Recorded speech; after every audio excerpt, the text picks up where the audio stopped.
Kew Gardens by Virginia Woolf. Recording by Elizabeth Klett.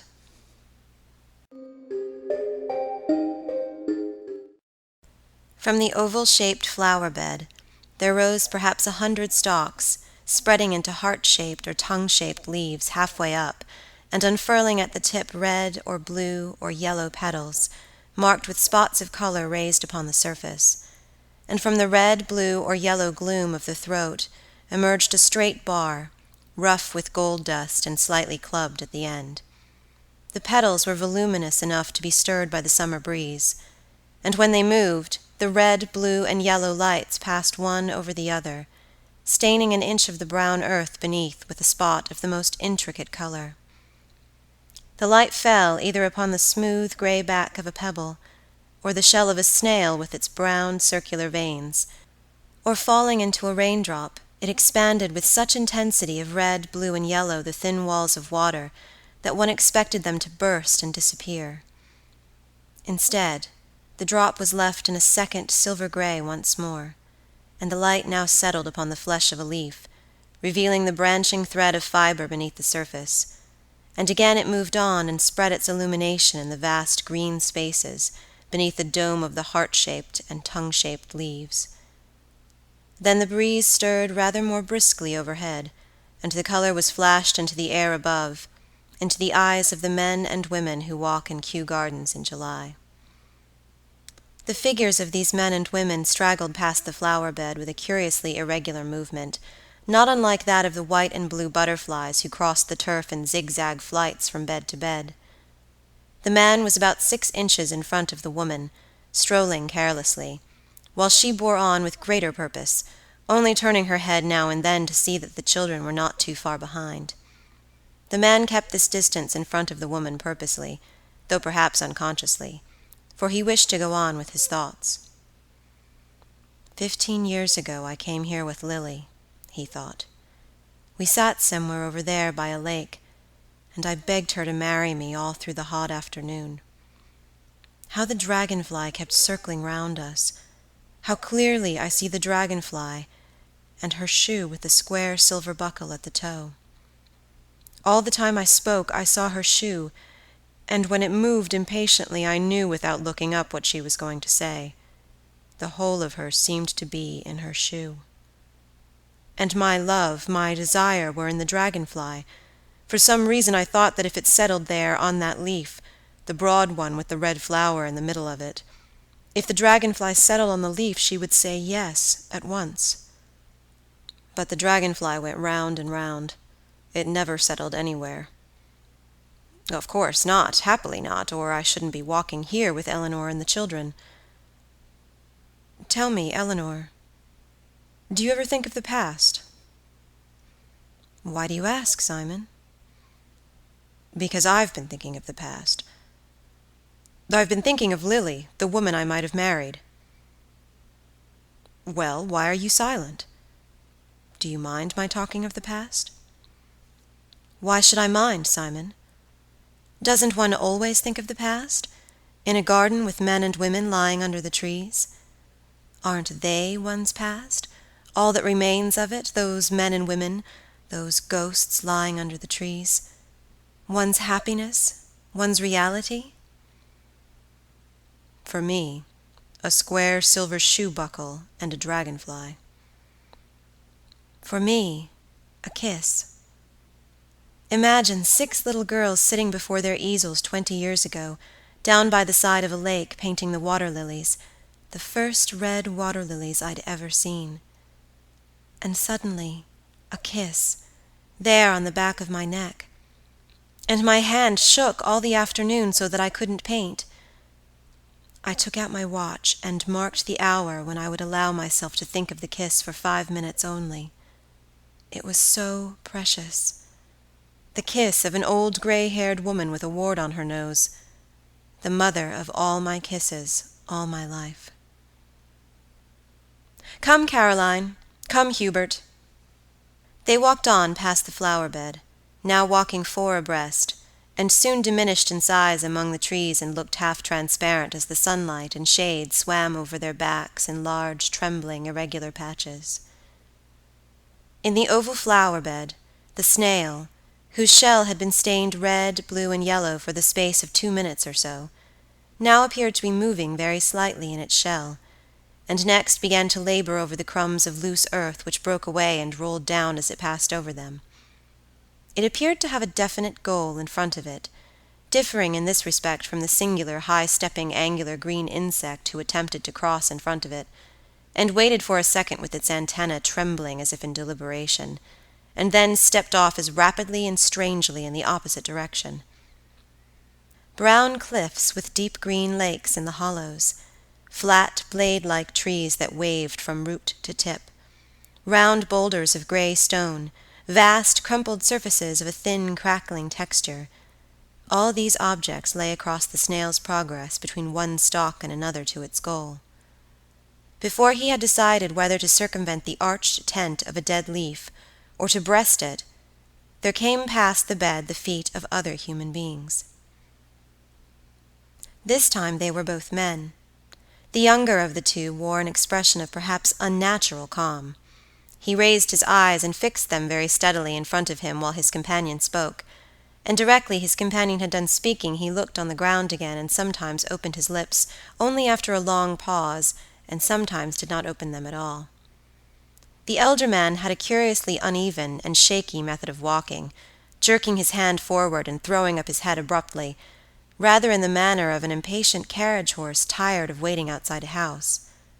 But in the man those gestures were irresolute and pointless. He talked almost incessantly. He smiled to himself and again began to talk as if the smile had been an answer. He was talking about spirits, the spirits of the dead, who, according to him, were even now telling him all sorts of odd things about their experiences in heaven.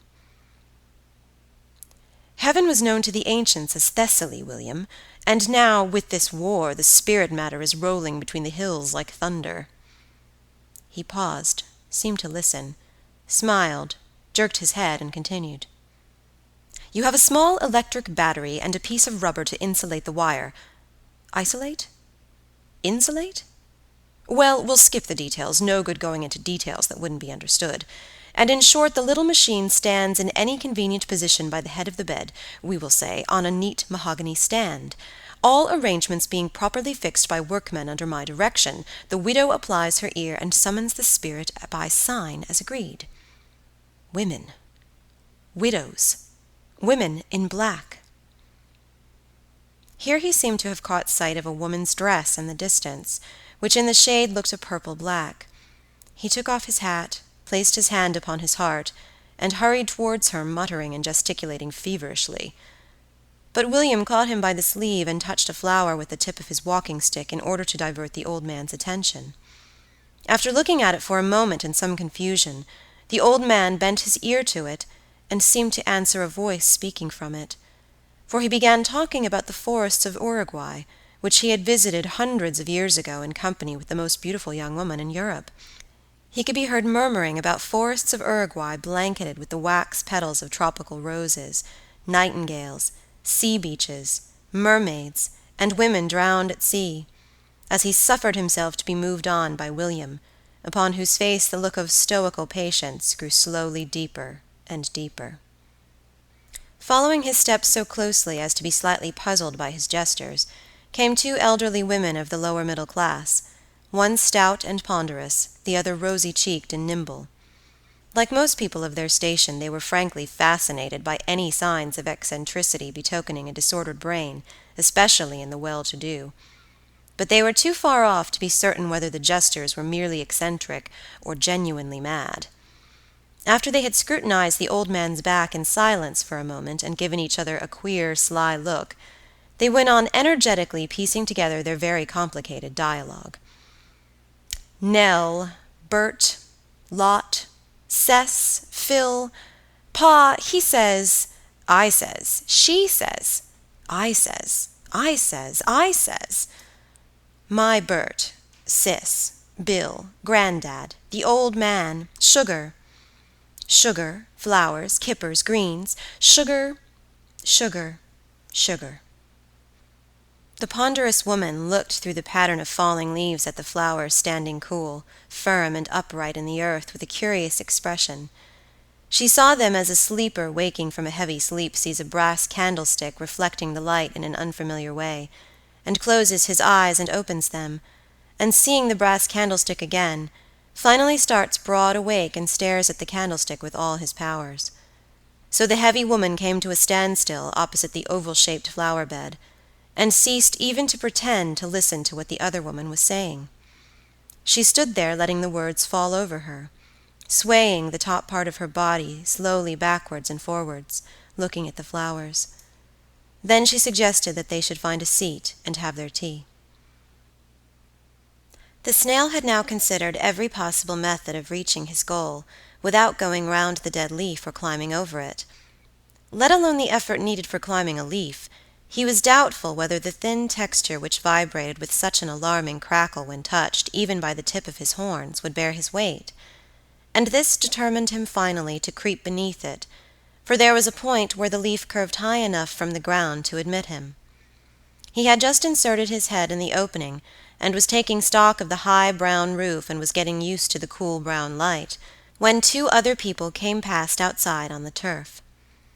This time they were both young, a young man and a young woman. They were both in the prime of youth, or even in that season which precedes the prime of youth, the season before the smooth pink folds of the flower have burst their gummy case, when the wings of the butterfly, though fully grown, are motionless in the sun. "Lucky it isn't Friday," he observed. "Why? Do you believe in luck?" "They make you pay 6 on Friday." "What's 6 anyway? Isn't it worth 6? "What's it? What do you mean by it?" "Oh, anything. I mean, you know what I mean." Long pauses came between each of these remarks. They were uttered in toneless and monotonous voices. The couple stood still on the edge of the flower-bed, and together pressed the end of her parasol deep down into the soft earth. The action, and the fact that his hand rested on the top of hers, expressed their feelings in a strange way, as these short, insignificant words also expressed something, words with short wings for their heavy body of meaning, inadequate to carry them far and thus alighting awkwardly upon the very common objects that surrounded them, and were to their inexperienced touch so massive. But who knows, so they thought as they pressed the parasol into the earth, what precipices aren't concealed in them, or what slopes of ice don't shine in the sun on the other side? Who knows? Who has ever seen this before? Even when she wondered what sort of tea they gave you at Kew, he felt that something loomed up behind her words, and stood vast and solid behind them, and the mist very slowly rose and uncovered, oh heavens, what were those shapes? Little white tables, and waitresses who looked first at her and then at him. And there was a bill that he would pay with a real 2-shilling piece, and it was real, all real, he assured himself, fingering the coin in his pocket, real to everyone except to him and to her. Even to him it began to seem real. And then, but it was too exciting to stand and think any longer, and he pulled the parasol out of the earth with a jerk and was impatient to find the place where one had tea with other people, like other people. "Come along, Trissie. It's time we had our tea." "Wherever does one have one's tea?"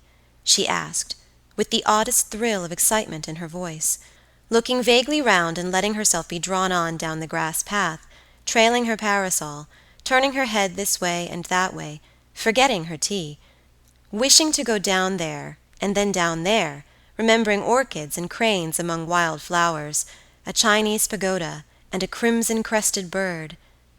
But he bore her on. Thus one couple after another with much the same irregular and aimless movement passed the flower-bed, and were enveloped in layer after layer of green-blue vapor, in which at first their bodies had substance and a dash of color, but later both substance and color dissolved in the green-blue atmosphere. How hot it was! So hot that even the thrush chose to hop, like a mechanical bird, in the shadow of the flowers, with long pauses between one movement and the next. Instead of rambling vaguely, the white butterflies danced one above another, making with their white shifting flakes the outline of a shattered marble column.